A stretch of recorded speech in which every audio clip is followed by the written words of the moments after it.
world leaders are being totally duped by a handful of quote-unquote masterminds who are very short-sighted. They think they have successfully pulled all these hyped fraud investors into AI, and they got their confidence from the ITIL SOX Act success and the shareholder value success, which kind of exponentially makes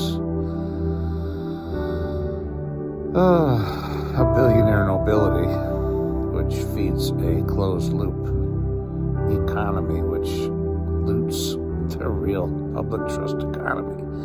So you got one place to go, and that's this guy right here taking a nap.